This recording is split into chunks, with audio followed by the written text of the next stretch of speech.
जय गुरुदेव। जय गुरुदेव।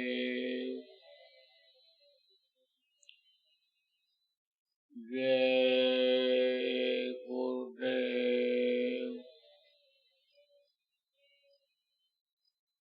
जय गुरुदेव नाम किसका, जय गुरुदेव नाम किसका, प्रभु का पावन नाम, प्रभु का पावन नाम। जय गुरुदेव।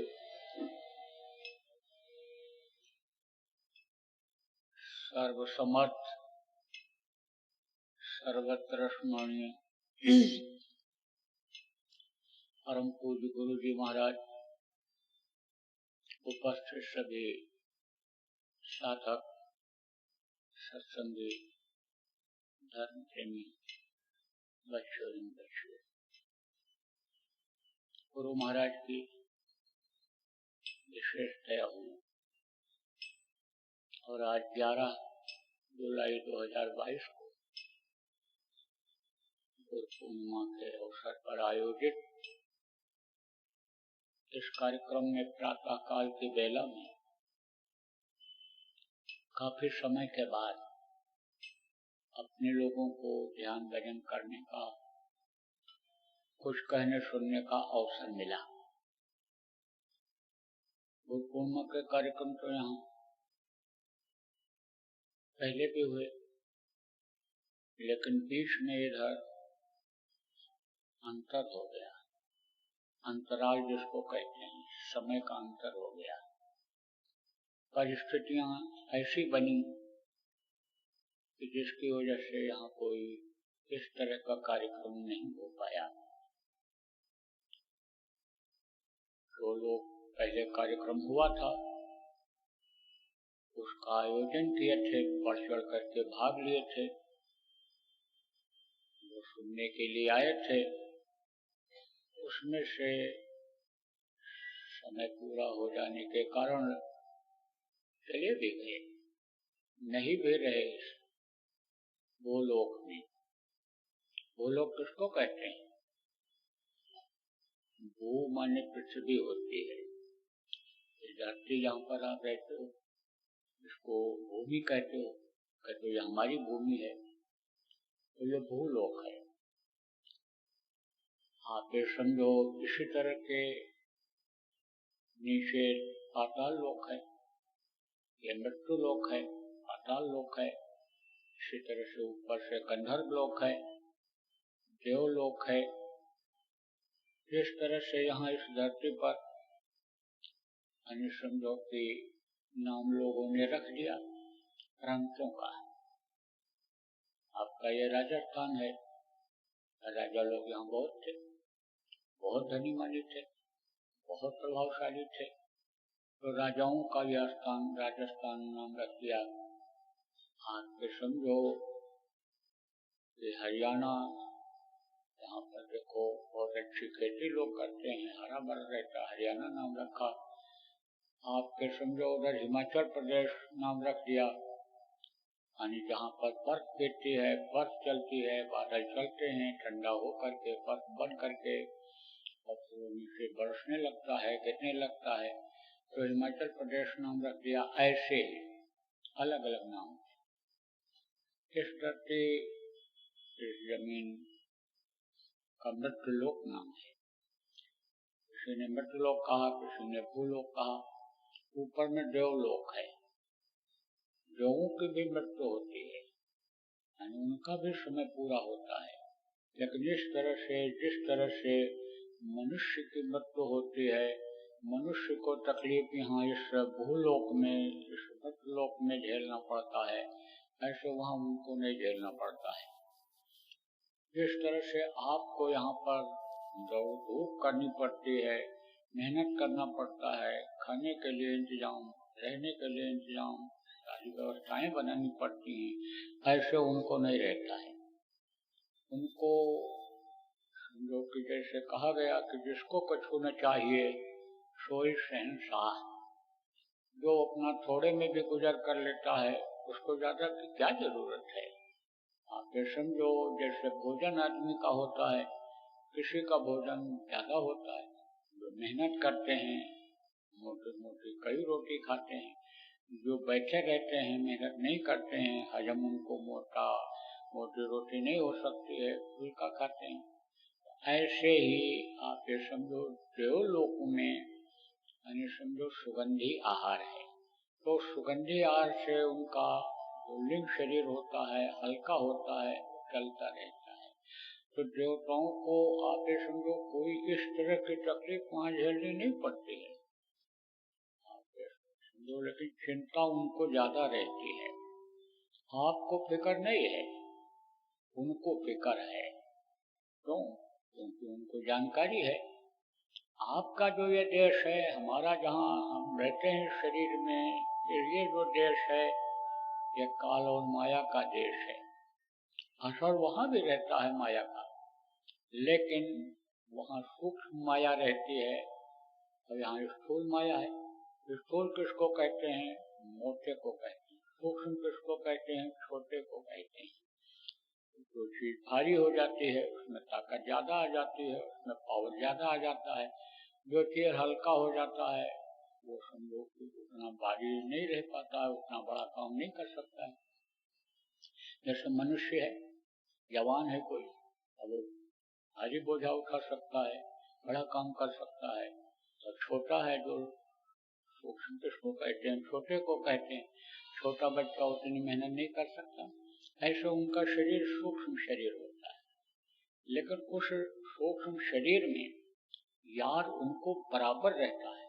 किसका याद रहता है? प्रभु का रहता है। देख तो नहीं सकते उनको, आप ये समझो उनकी भी सीमा है, उस सीमा से वो ऊपर नहीं जा सकते हैं, लेकिन उनको जानकारी रहती है। उनको जो जानकारी हो गई है उसको वो भूलते नहीं हैं। आप इस काल और माया के देश में हो तो आप यहाँ भूल जाते हो, माया पर्दा डाल देती है, उनको बराबर प्रभु की याद लगी रहती है। और बराबर आप ये समझो कि प्रभु की याद में, प्रभु के पास पहुँचने में उनको यानी समझो कि ये चिंता रहती है कि हम कैसे पहुँचेंगे। उनको इस बात की जानकारी भी रहती है कि नर नारायणी शरीर है। कौन सा नर नारायणी शरीर है?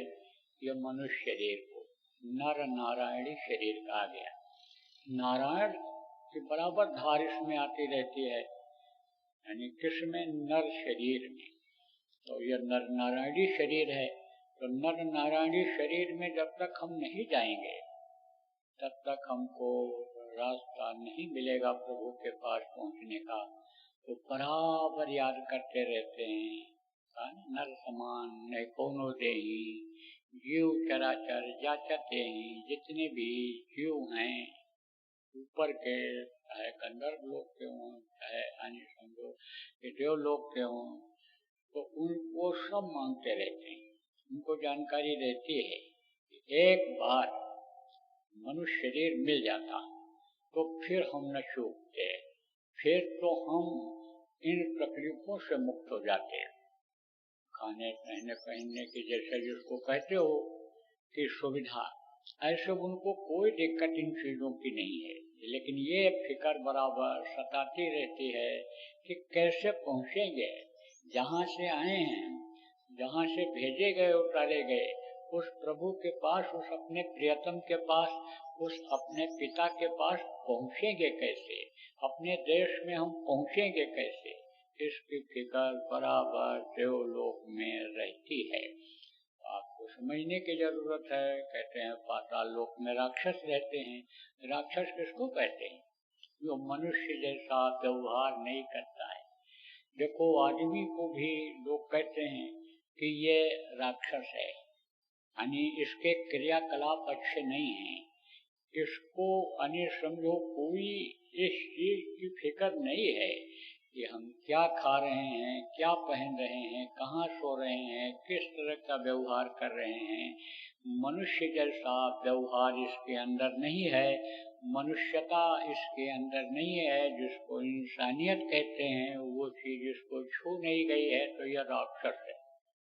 राक्षस कहते हैं ना, वो कह रहे राक्षस है वो। तो आप ये समझो कि उनका इस तरह का रहन सहन, खान पान और व्यवहार है कि उनको राक्षस कहा गया। तो कहते पाताल लोक है, नीचे जैसे अलग कर देते हैं, देश से निकाला कर देते हैं कि जो है तुम वहाँ पड़े रहो। तो इसी तरह से यह सब सजा मिलती है। यह सब अनियोनियां समझो बनाई गई। किस लिए बनाया उन्होंने? सजा के लिए बनाया।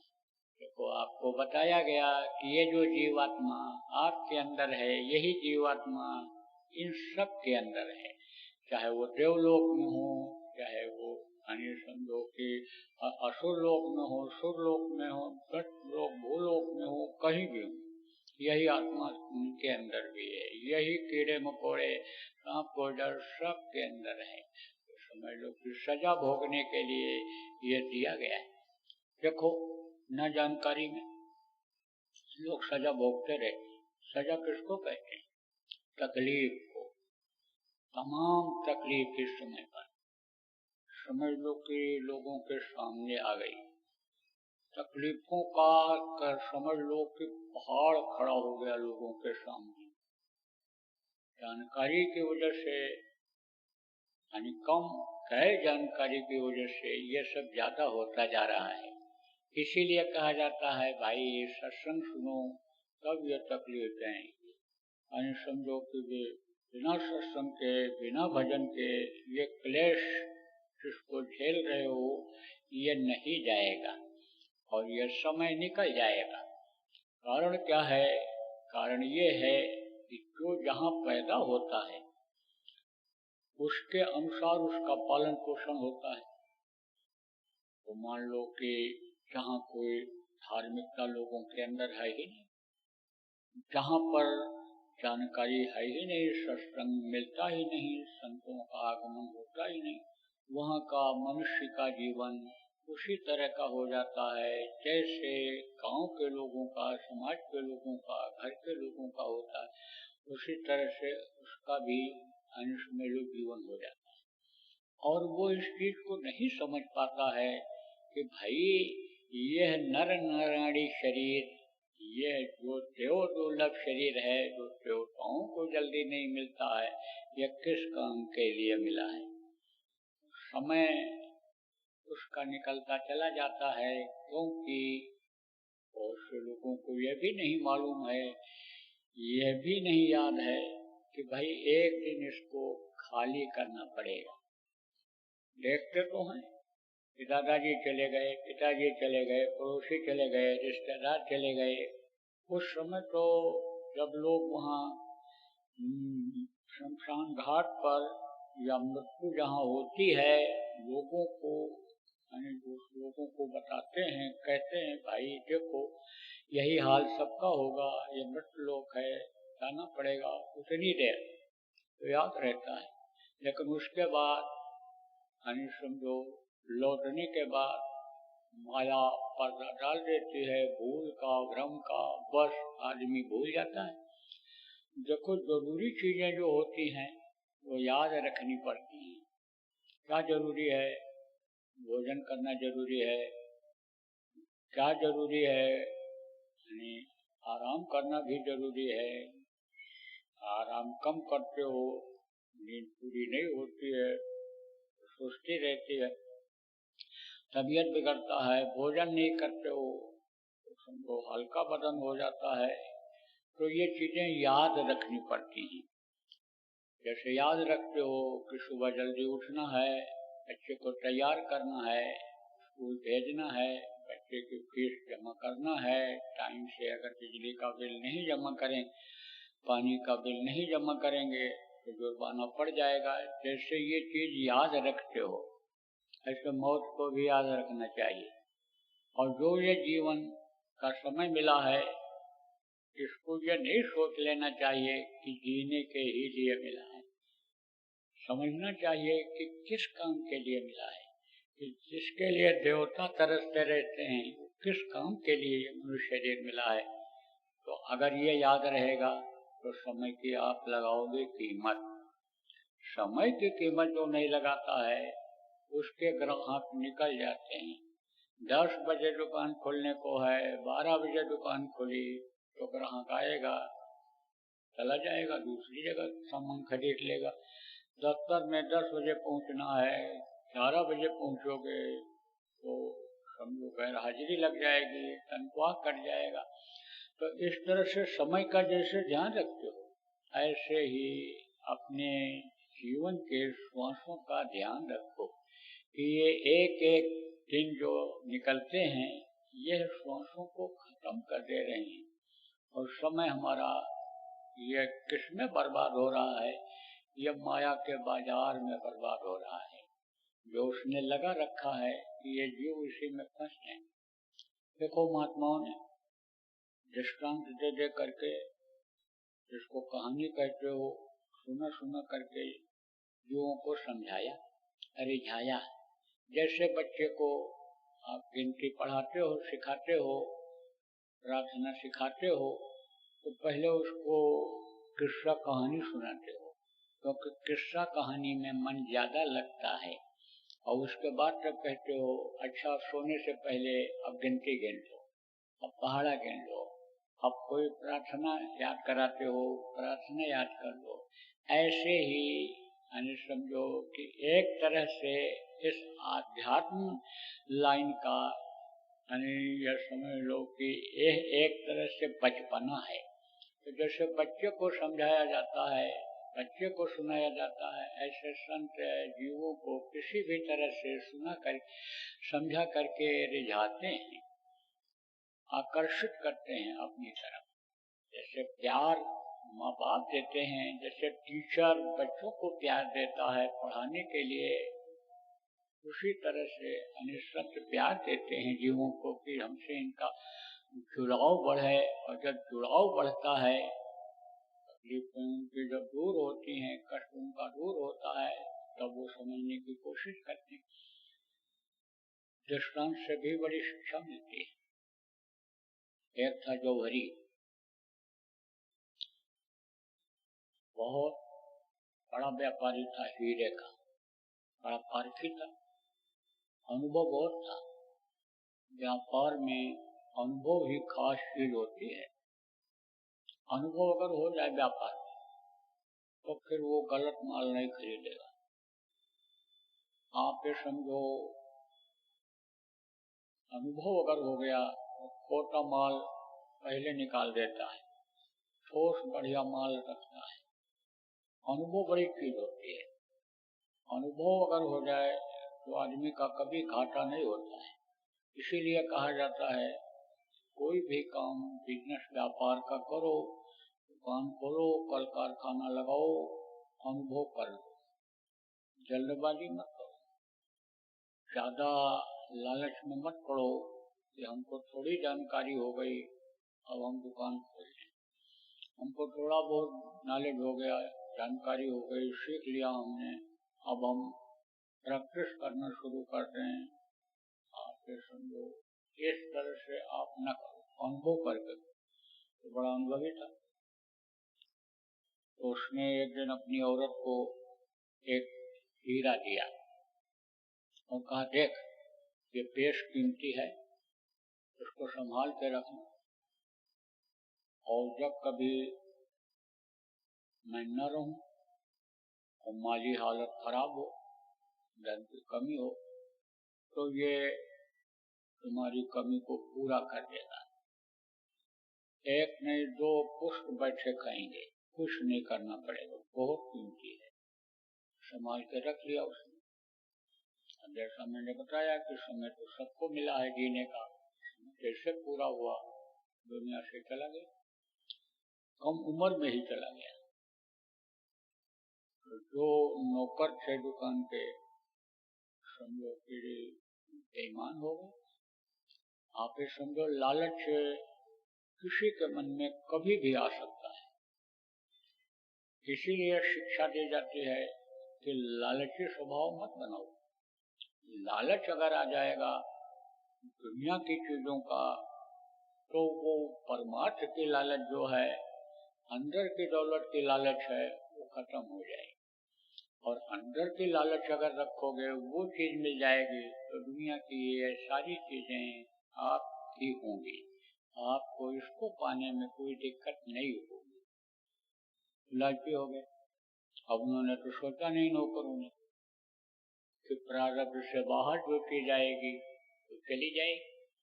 धोखा दे करके लाएंगे, दिल दुखा करके लाएंगे, किसी का ठग लेंगे तो हमारा भी जाएगा, तकलीफ देकर जाएगा, ये तो सोचे नहीं।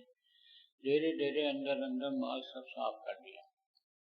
लड़का एक था, वो उम्र में कम था उस समय, तो सब घाटा हो गया, दुकान बंद हो गई, बिजनेस व्यापार ठप हो गई, हालत बड़ी खराब हो गई। तो एक दिन औरत को याद आया, भाई देश कीमती चीज कहा था, पत्थर दिया था और कहा था कि ये देश कीमती है, तो लाओ इसकी कीमत लगवाई जाए।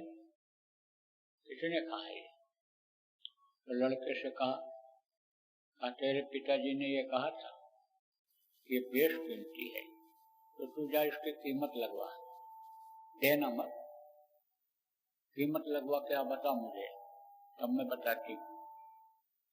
अब लड़का लेकर के हीरा गए, तो वो औरत सब्जी बेच रही थी, तो उसको दिखाया, देखो ये तुम लोगी, कितना कीमत लोगी?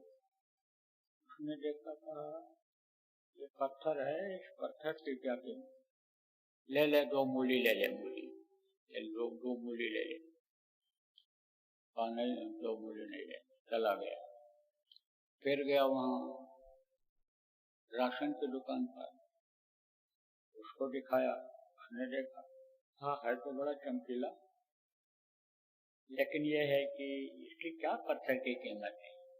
चलो अच्छा 2 किलो दो शेर चलता था, 2 शेर आटा ले लो, चावल ले लो, 2 दे देंगे, बच्चे खेलेंगे, बड़ा चमकीला है। अब और आगे बढ़ा, मिठाई की दुकान पर गया, उसने तो देखा, कहा 1 पाव जलेबी ले लो, खा लो, रख लेंगे, अच्छा लगता है देखने में। नहीं दिया, और आगे बढ़ा, सोने की दुकान पर गया, उसने कहा 500 रुपया ले लो, दे दो इसको। अब उसकी कीमत जब बढ़ने लगी तो उसने सोचा ये है तो कीमती चीज, और दुकान पर ऐसे ले चलना चाहिए कि जहाँ कीमती चीजें बिकती हुई। तो जौहरी के यहाँ ले गया, जौहरी ने देखा, आप ले लो, 2000 रुपया ले लो। आप नहीं, और बताओ हमको, और कौन जौहरी यहाँ है जिसको हम दिखाएं बड़ी दुकान कौन सी है? तो उस समय लोग अपने ईमान को नहीं बेचते थे, झूठ को पाप समझते थे, झूठ बोलना ही पाप समझते थे, धोखा देना ही पाप समझते थे। आजकल तो धोखा दे करके, झूठ बोल करके जेब खाली करा लेते हैं। खजाना जो भी रहता है उसके पास, खजाना किसको कहते हैं? उसका वही खजाना होता है कि जिसके पास 100, 200, 500, 1000, 2000 रुपया होता है, उसका वही खजाना होता है। राजा का खजाना तो हीरा मोती जवाहरात का होता है, सरकार का खजाना तो करोड़ों अरबों रुपए का होता है। ऐसे ही खजाना खाली करा लेते हैं। तो आप ये समझो कि बताया उसने, कहा उनके पास चले जाओ, वो हो सकता है तुमको कुछ ज्यादा कीमत इसकी दे दे। पहुंचा, वो उस समय का मशहूर हीरे का व्यापारी था। उसने देखा, देखते ही चेहरा देखा और कहा, बोले मिला तुझको कहाँ से? बताया मेरे पिताजी ने दिया था। कौन पिताजी? नाम बताया। अरे हाँ, वो तो बड़े पारखी थे, वो दिखाई नहीं पड़े, बहुत दिन हो गया। लड़के ने कहा वो तो चले गए। ओ रे भाई, चले गए। फिर उसने देखा तो कहा, देख इस हीरे की तो कोई कीमत दे ही नहीं सकता है, मैं भी नहीं दे सकता हूँ, ये इतनी बेशकीमती है। लेकिन बोल तो उसको जरूरत है, इसको बेचना चाहता है, देना चाहता है। बोला हाँ देना चाहता हूँ। तो कहा कि तो ठीक है, हमारी दुकान है, उस दुकानें हैं हमारी, दुकानों पर तुम चले जाओ और तुमको मिलेगा समय। उस समय के अंतर्गत जो भी सामान जिस दुकान से जितना ले सको ले लेना, और जब समय पूरा हो जाएगा तो उस दुकान से आदमी हमारा तुमको निकाल देगा, दूसरे दुकान पर जाना, उसमें से न लेना तो दूसरे में ले लेना, तीसरे में ले लेना, चौथे में ले लेना। बड़ी बड़ी दुकानें हैं हमारी, जाओ उनको सब सामान A to Z लिखते हैं ना, A to Z मतलब सुई से ले करके, और जरूरत की कीमती से कीमती चीज भी वहाँ मिल जाती है। बड़े बड़े हाल, बड़े बड़े माल, देश में जाओ, अमेरिका वगैरह में जाओ, देखो बहुत बड़े बड़े माल, ये जमीन जितनी है इतने बड़े बड़े माल उसमें रहते हैं, माल बोलते हैं उसको दुकान को। तो सब सामान वहीं मिल जाता है। हम लोग की इंडियन स्टोर है, इंडियन स्टोर में सारी चीजें जो इंडिया में न मिले वहाँ मिल जाती हैं। तो आप समझो बड़ी बड़ी दुकानें उसकी थी। आप जब वो गया देखा, ओ खिलौने बढ़िया बढ़िया सजे हुए हैं, ओ बढ़िया बढ़िया रेलगाड़ी, ओ बढ़िया बढ़िया हवाई जहाज, ओ कोई पीतल का है तो कोई अन्य समझो कि प्लास्टिक का है तो कोई कुछ है। देखा, बस सोचता ही रह गया कि कौन सा सामान लें, क्या क्या लें, यही देखता ही रह गया। देखने में ही समय उसका निकल गया। जो समय उसको मिला था 25 मिनट का, वो 25 मिनट समय निकल गया। फिर गया, आप समझो दूसरे दुकान पर, जब वहाँ से निकाल दिया गया कि अब यहाँ से तुमको कुछ नहीं मिलेगा, इसका समय निकल गया, तो दूसरी दुकान पर गया, वहाँ पर देखा, ओ बढ़िया बढ़िया कपड़े, ओ पैर वाली साइकिलें, ओ सब बढ़िया चीजें देखा, और वहाँ पर वो देखता ही रह गया। तो जवानी की चीजें थी, ये तो बचपने की चीजें थी, इसमें थी। आप ये समझो कि वो अन्य समझ लो देखता ही रह गया। फिर जवानी अन्य समझ लो वाली चीजों को गया देखा, उसको देखता रह गया, उसको इकट्ठा करता रह गया। फिर उधर गया, सोना चांदी की दुकानें, उधर बढ़िया बढ़िया चीजें सब, बस इसी में उसका समय सब हो गया खत्म। जो भी समय उसको मिला था वो समय उसका खत्म हो गया। अब जब बाहर निकलने तक का ही समय रह गया आखिरी दुकान से, तब आप ये समझो कि सिपाही जो लगा हुआ था दिखा रहा था, उसने कहा कि अब बहुत थोड़ा समय बचा है, जल्दी करो नहीं तो तुम बाहर निकाल दिए जाओगे। अब तुम जो ले सकते हो वो ले लो, उठा लो इसमें से। अब तुम पूरा दुकान अगर पहले ले लिए होते, निकाल करके बाहर रख दिए होते, तो सब हम तुम्हारे घर पहुंचा देते। अब तुम जो ले जा सकते हो वो ले जाओ। तो जब चलने लगा तो वहाँ आखिरी गेट पर क्या था, घिसे हुए पत्थर। पत्थर किसको कहते हैं? वो पत्थर घिसा हुआ जो जिससे लोग तोलते थे, घिसे हुए पांच लोहे के, खोटी चवन्निया ये वहाँ पड़ी हुई थी जो कहीं भी न चले, वो पड़ी हुई थी। बस चलते चलते वही कोड़ी छटाम बटोर करके ले गया और वहाँ पर रख दिया माँ के सामने। माँ ने कहा, अरे ये तुमने क्या किया? कहते ना, हीरा जन्म अनमोल मिला, यानी समझो ये अनमोल हीरा जन्म मिला, इसकी कोई कीमत नहीं है। लेकिन ये कहा कौड़ी बदले जाए, इसकी कीमत नहीं है। कौड़ी की कोई कीमत है? 1 रुपए 2 रुपए की हवा ठाने की चाराने की कोई कीमत है? चलते सब हैं। चवन्नियाँ भी चलती हैं, चलन में है, सरकारी चलन में। अठन्नी भी चलती है, 1 रुपया 2 रुपया, लेकिन इसकी कोई कीमत है? कोई कीमत नहीं है।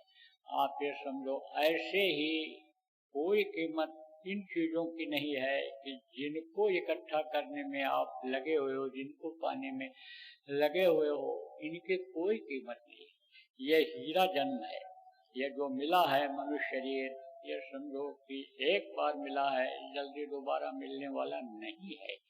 इसलिए इसको मतलब समझो कि इसी में यानी नारायण का दर्शन होता है। नर नारायण शरीर, इसीलिए इसको कहा गया, उसका दर्शन होता है कि समझो जो यानी इन आंखों से नहीं देखा जा सकता है।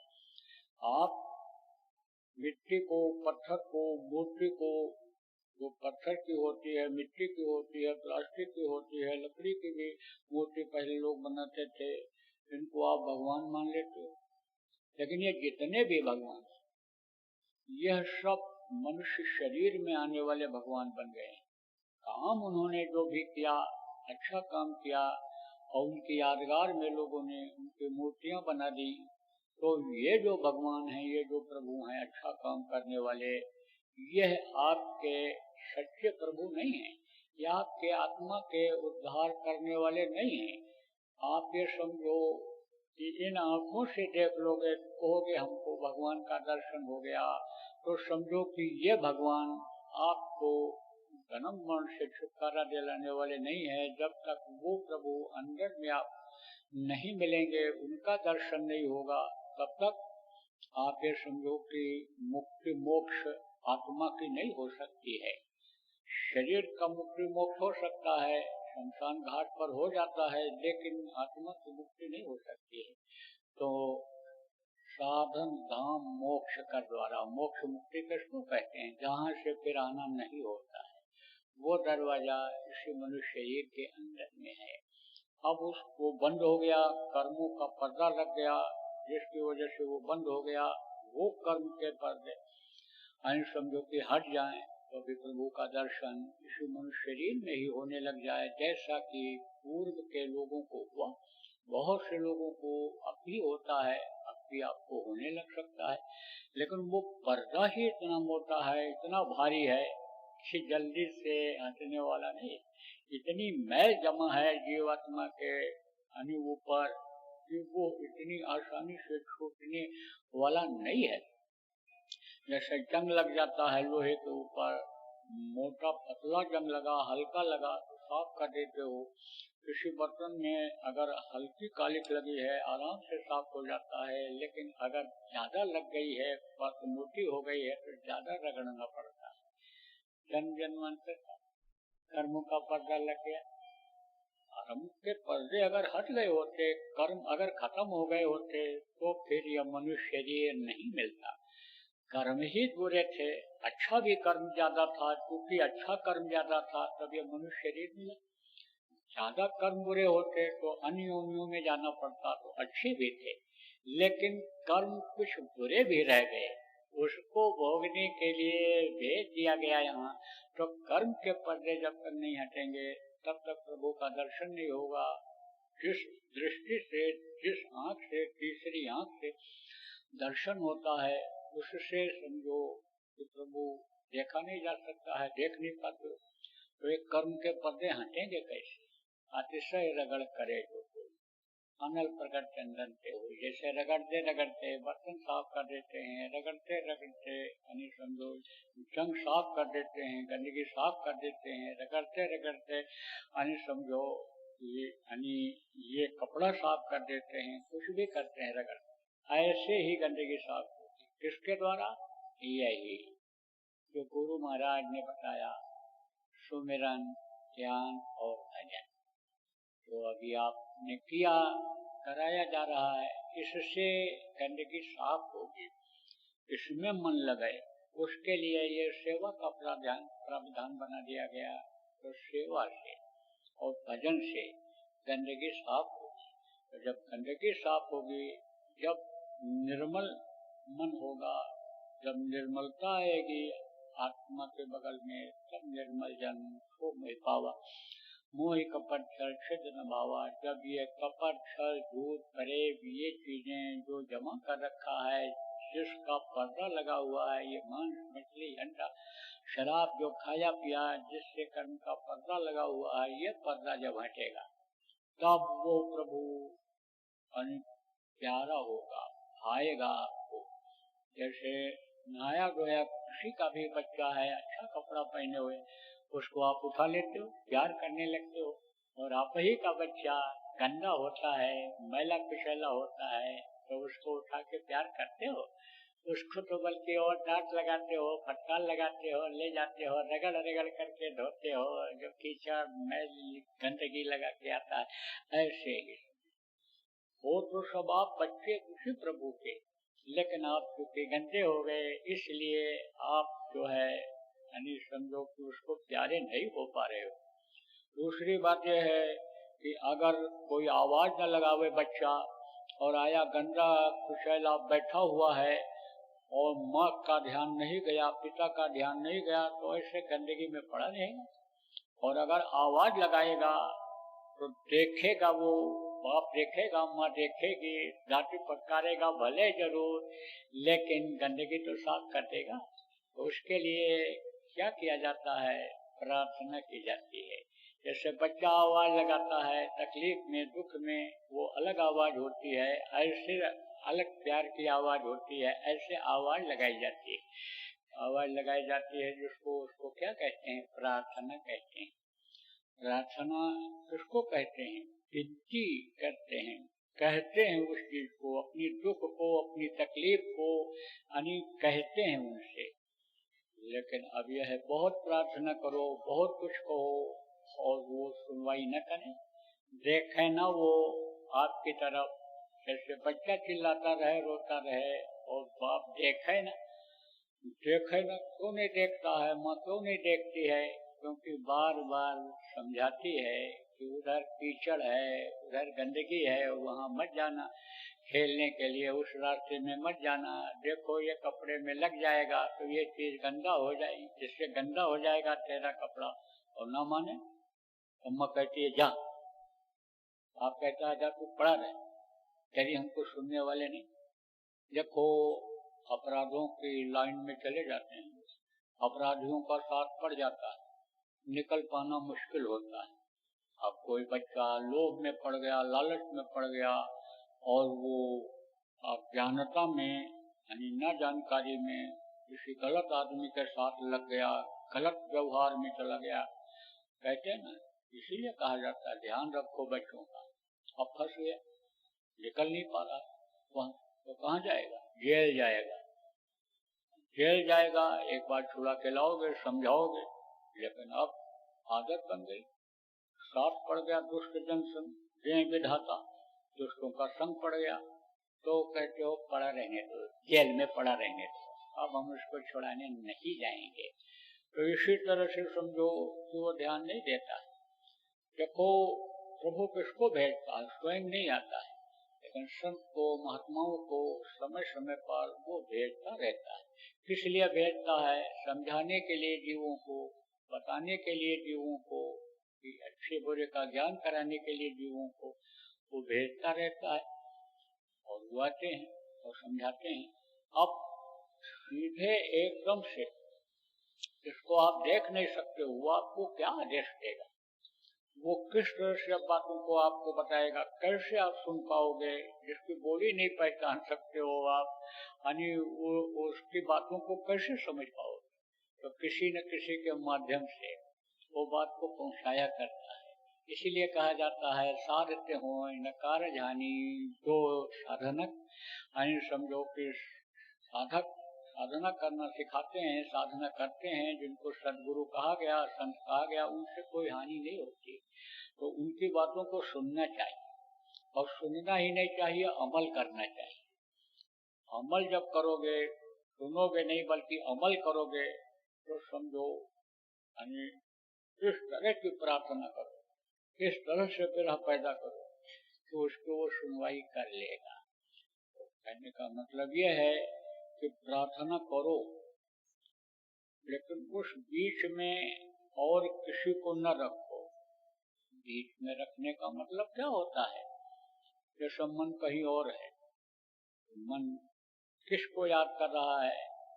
मन बच्चों को याद कर रहा है, मन दुकान को याद कर रहा है, मन दफ्तर के काम को याद कर रहा है, मन धन कमाने के, प्रतिष्ठा मान बढ़ाने को याद कर रहा है, और प्रार्थना बोल रहे हो। तो आप ये समझो कि जहां मन जाएगा, जहां मन लगेगा, वही चीज तो याद आएगी।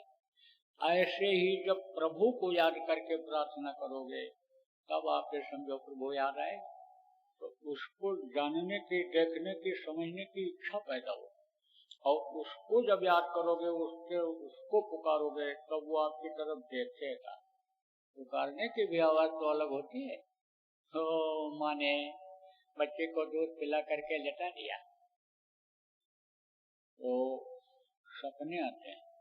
सपने में क्या होता है? सपने में ये आत्मा उतर करके कंठ में आ जाती है, और मन के साथ ये है मिल करके रचना करती है, तो सपने आते हैं तरह तरह के। 16 दल कमल है, 16 तरह के सपने आते हैं।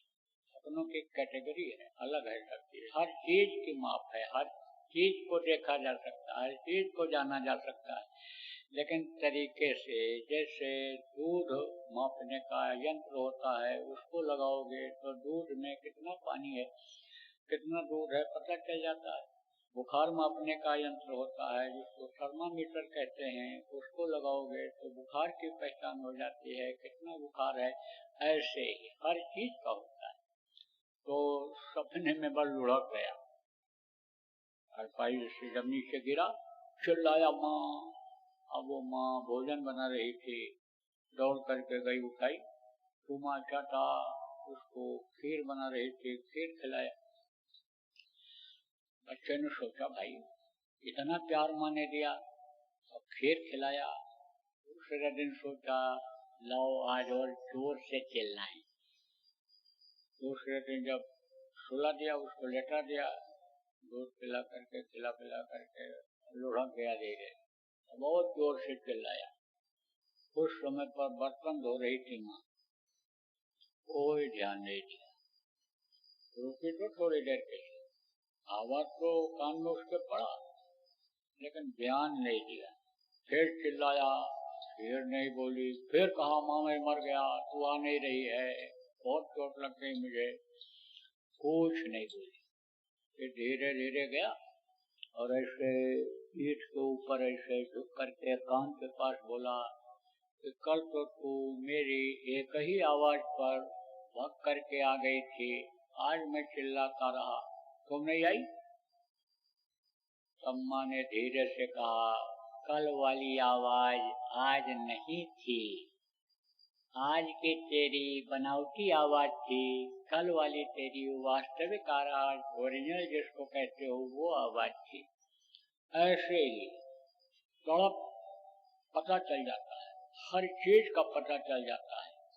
जैसे पेड़ फलता है तो उसकी डाल झुक जाती है, दूर से ही पता चलता है कि इसकी डाल झुकी हुई है तो इसमें फल लगे हुए होंगे। जब उसका रंग बदलता है पता चल जाता है कि यह फल अब पक गया है, अभी नीचे गिरेगा।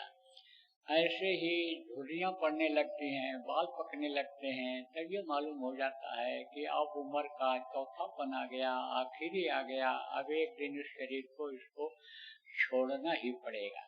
ऐसे हर चीज का मालूम हो जाता है, हर चीज का पता चल जाता है। तो प्रेमियों कहने का मतलब ये है कि आवाज जब अंदर की उठती है, तड़प की उठती है, दर्शन दो प्यारे, कहते तो दया करो, लेकिन दया का मिलती कैसे है, स्रोत कहाँ है दया का, समझो उस पर बैठना पड़ता है, उसको जानना पड़ता है, तब काम बनता है। तो देखो शाम को होगा, शाम को 5 बजे से, और शाम को नामदान भी हो जाएगा। जो आप नए लोग आए हो उनको भी मिल जाएगा, और जो और अभी आ रहे हैं उनको भी नामदान शाम को मिल जाएगा। गुरु महाराज की तैयारी है, तो आप लोग जो अभी आ गए हो वो लोग देख लो, जो तैयारी में कमी रह गई है तैयारी आपको पूरी कर लो, क्योंकि अभी काफी लोग आ रहे हैं। और से लोगों को छुट्टी नहीं मिलती है, बहुत से लोगों को दूर से आना रहता है, गुरु का महत्व समझते हैं, गुरु पूजन का मतलब समझते हैं, गुरु पूर्णिमा के दिन अपने हाथ से जो प्रसाद लेते हैं वो कितना फलदायी होता है, इसको जो लोग समझते हैं वो चाहे एक ही दिन के लिए आते हैं लेकिन आते हैं। अभी तो बहुत से लोग बेचारे रास्ते में पड़े हुए हैं, तो समझो कि अभी तो आएंगे। अब आपने तो अपनी व्यवस्था बना लिया, भोजन की, रहने की और पानी पेशाब की व्यवस्था आपने बना लिया। उनके लिए भी आपको अपने स्थान पर जहाँ रहते हो उसमें जगह रखने की जरूरत है, उनके लिए बनाने की जरूरत है। आपको एक रोटी हिस्से में मिलती है, आधा आधा बांट लेने की आपको जरूरत है, तभी तो परोपकार माना जाएगा। परोपकार किसको कहते हैं? दूसरे की भलाई को। भलाई किसको कहते हैं? जिसको जिस चीज की जब जरूरत है उस चीज की मदद करो तो वो भलाई होती है। जरूरत है किसी को पानी की, पानी पिला दो। जरूरत है किसी को रोटी खिला दो, रहने की जगह की जरूरत है उसको रहने की जगह दे दो, तो वो क्या कहलाएगा? परोपकार कहलाएगा। अपना घर में जो ये करते हैं वो परोपकार नहीं कहलाता, वो तो गृहस्थ का धर्म है। लड़का लड़की आपके समझो पैदा हुए, पत्नी का समझो संबंध हुआ, शादी ब्याह हुआ, माता पिता ने पैदा किया, तो एक दूसरे का लेना देना होता है। गृहस्थ का ये धर्म होता है कि आज हम तुम्हारे काम आ रहे हैं, कल तुम हमारे काम आओ।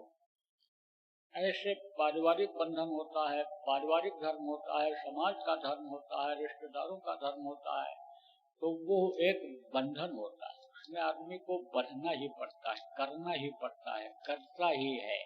तो वो जो करेगा वो तो गृहस्थ धर्म का पालन करेगा, परोपकार नहीं माना जाए। परोपकार तो वो है कि जिससे आपका कोई स्वार्थ न हो, उसको आप खिला दो, उसको आप जरूरत है तो दे दो, उसकी आवश्यकता पूरी कर दो, तो वो होता है परोपकार।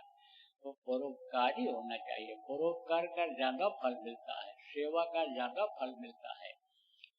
तो यह भावना आप लोगों के अंदर होनी चाहिए, सहयोग की भावना आप लोगों के अंदर होनी चाहिए, क्योंकि आप समझो कि जैसे एक आकाश के नीचे ये सारी दुनिया है, ऐसे आप एक छत्र छाया में एक जगह पर सब लोग हो, जितने भी गुरु प्रेमी हो, जितने भी गुरु भक्त हो, जितने भी गुरु के नामदानी हो, सब आप समझो कि एक छत्र छाया में हो, एक समझो की जगह हो, एक कड़ी हो, एक माला के दाने हो। इसलिए इन चीजों का ध्यान रखना भी जरूरी होता है। तो बोलो जय गुरुदेव, जय गुरुदेव। निहर के नजर करो मेरी ओर, निहर के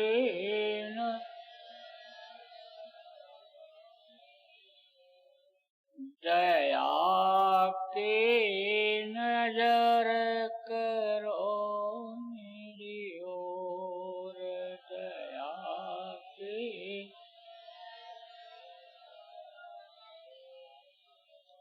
निश दिन तुम्हें निहारूं सतगुरु, निश दिन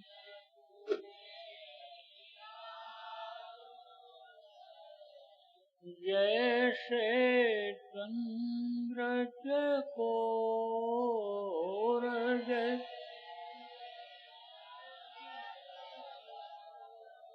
दया के नजर करो मेरी ओर, दया के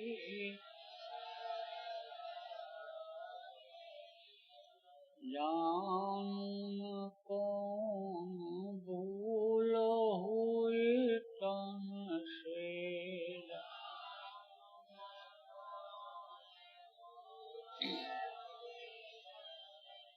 लियो हमसे मुख मोड़ लियो,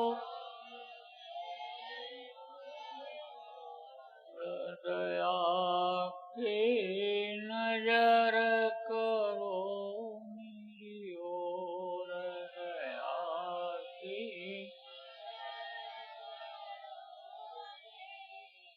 बालक जानी चूक बिसराओ,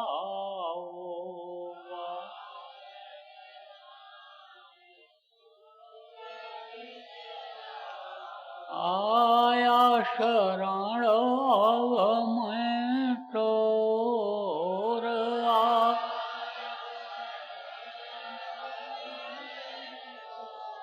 हृदया की नजर करो मेरी ओर, दया की सदा दयालु स्वभाव तुम्हारा, सदा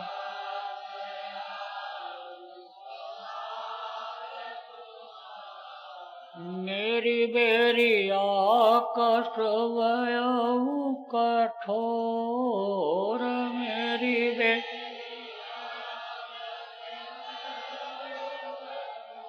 हृदया की नजर करो मेरी ओर, दया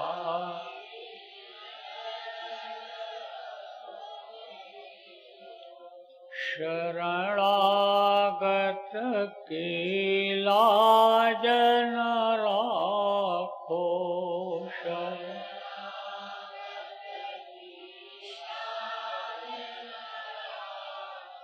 मोह पतित अब जाएं कहीं और, मोह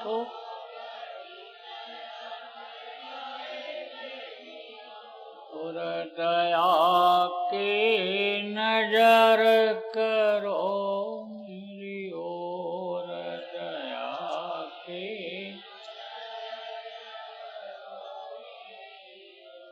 अब की बार उबार लेव जो, अब की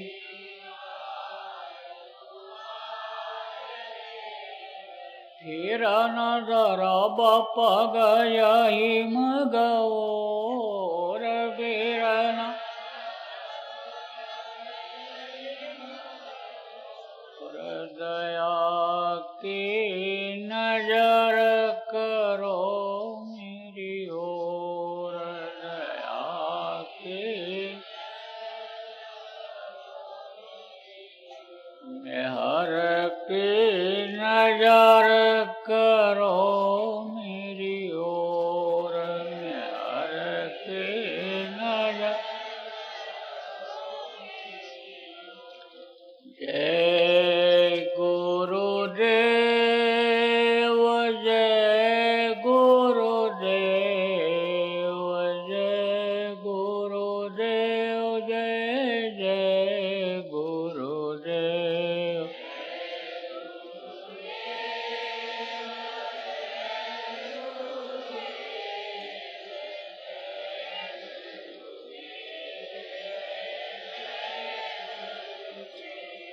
जय गुरुदेव,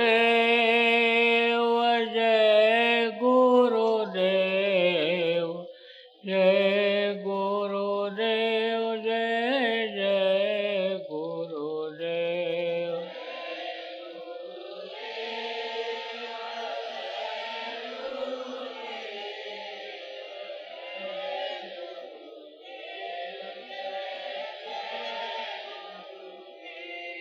जय